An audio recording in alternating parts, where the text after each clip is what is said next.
ليش اغلب المحتوى بالعراق عبارة عن اكل، او اغلب صناع المحتوى بالعراق يتصنفون بخانة الفود بلوجر، وللاسف الشديد انا من ضمنهم طبعا. ويبقى السؤال ليش؟ بهذا المقطع راح اشرح السبب وراح انطي وجهة نظر بهذا الموضوع. قبل كل شيء خلي اعرفكم عن نفسي، انا علي فيو، صانع محتوى جديد، هدفي هو ارفع المحتوى العراقي الى مرحلة اعلى من هاي المرحلة، بس للاسف اكو هواي عوائق قدام، واتمنى هاي العوائق تزال بالوقت القادم حتى اقدر اصنع المحتوى اللي احبه واللي اريد اوجهه للعالم. هسه اريد من عندكم تركزون بكلامي كل زين وتجمعون وياي. انا بديت اصنع محتوى شهر 11 سنة 2024، كانت دائرة اهتمامات بالمحتوى ضخمة جدا، منها الجيمنج والتمثيل، والاهم والاقرب الى قلبي النقد البناء، وايضا كرة القدم، وهواي سوالف وهواي مجالات انا مهتم بيها ومتاكد يقينا اقدر اقدم بيها افضل من المحتوى اللي جاي اقدمه بالفود بلوجر.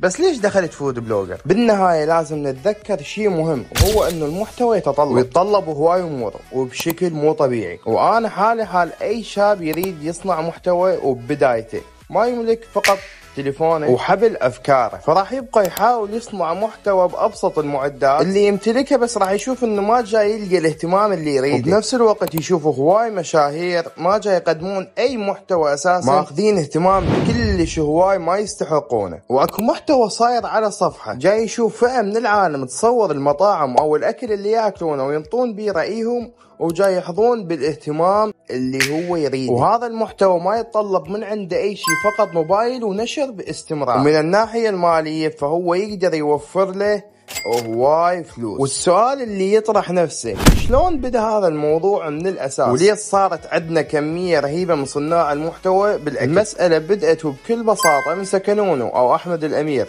تحياتي إله. سنة 2022 بدأ أحمد أو سكنون ينزل يومياته بشكل مستمر، إلى أن اشتهر، وبيوم من الأيام قام ينزل محتوى عن الأكل أو المطاعم، وهذا الشيء اللي عجب الناس وخلى هواي ناس تقلده بنفس الوقت، وهواي عالم صعدت بسبب هذا المحتوى هم ما يستاهلونه أساسا، لأن صاروا عبارة عن روبوتات يمجدون صبح وليل بالمطاعم، والتكرار اللي يسوونه ويطيحون بنفس الغلط مرتين. يعني من يوصل للقمة ما عنده اي استراتيجية واضحة يخليك تحس انه هذا الشخص شغلته الوحيدة يصور اكل وبس، لان محتواه ما بيفد ميزة معينة او جهد واضح يبذله هذا الشخص، لان محتواه سهل وواضح، صور وقطع، سجل صوت وامدح بالاكل وخلاص، مبروك عليك صرت صانع محتوى. بالملاحظة انا ما جاي اذم بيهم شخصيا، بس بنظري هذا الشيء راح يؤدي الى كارثة، لان جاي يسيرون بينا نحو الهاوية بدون علمهم، لان ممكن بعد سنة او سنتين ما راح نلقى اي صانع محتوى بالعراق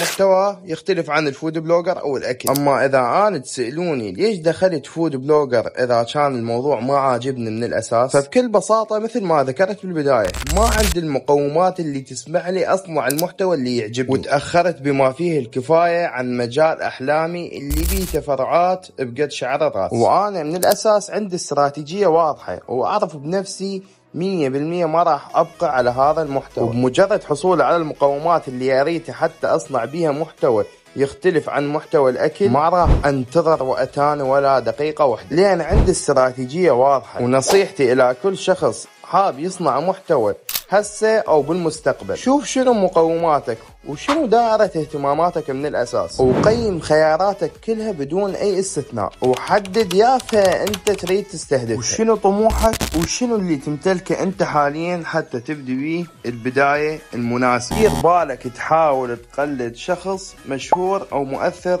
بيك أو أنت تحبه أو عاجبك محتواه بالعموم، لأن هذا الشيء راح يرجع عليك سلبا. وأبد لا تستسلم، خلي طموحاتك عالية، وأيضا جهدك لازم يكون عالي بقد طموحاتك، وإن شاء الله بالنهاية راح توصل النتيجة مرضية جدا بالنسبة لي. كل المعدات اللي استخدمتها حتى أوصل 1500 مشترك هو موبايل فقط، وأنا على يقين راح أقدر أوصل أضعاف هذا الرقم بالمستقبل، وأيضا بنفس المعدات، لأن تليفون وبي كاميرا وتطبيق أقدر أعدل بيه، هذا كلش كافي بالنسبة لي. وتذكر دائما فكرتك ومحتواك أنت اللي تتحكم، ما حد يتحكم بيك. هنا وصلنا إلى ختام هذا المقطع، أتمنى يكون المقطع عجبكم ووضحت لكم وجهة نظر بخصوص هذا الموضوع، وإذا عندكم رأي ثاني أتمنى تكتبونه جوا بالتعليقات.